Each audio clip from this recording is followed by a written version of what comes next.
टिकोरा बाटे खाइब चटनी कुचा के म्यूजिक बाय कुंदन दास होली में टिकोरा बाटे आए है बहरा तू बारो राजा के करा से पूछ के बहरा तू बारो राजा के करा से पूछ के कहतानी बात हम सुन सच मुच के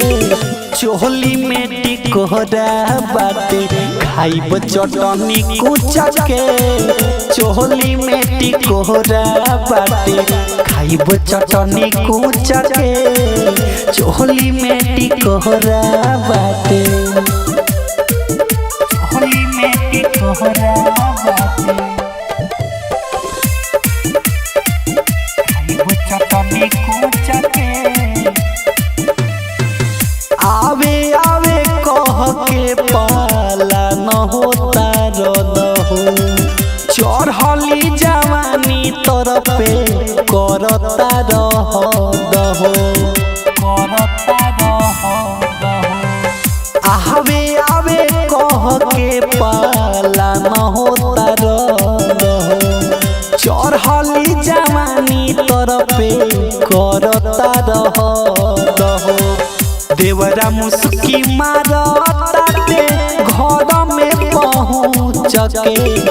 देवरा मुस्की मारताते घर में पहुँच के चोली में टिकोरा बाटे खाइब चटनी कुच के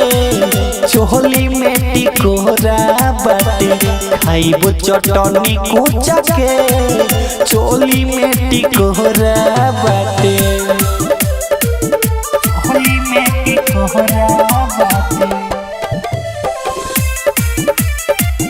खाइब चटनी कुच के ओहरू नया सीख तोहरा चिंता न बाटे राम रूपे सलालू इशारा करताटे इशारा करता आए है ओहरू नया सीख तोहरा चिंता न बाटे लालू रूपे सरामू इशारा करताटे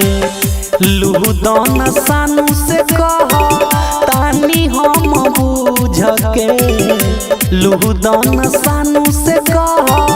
तानी हम बुझ के चोली में टिकोरा बाटे खाइब चटनी कुच के चोली में टिकोरा बाटे खाइब चटनी कुच के चोली में टिकोरा बाटे।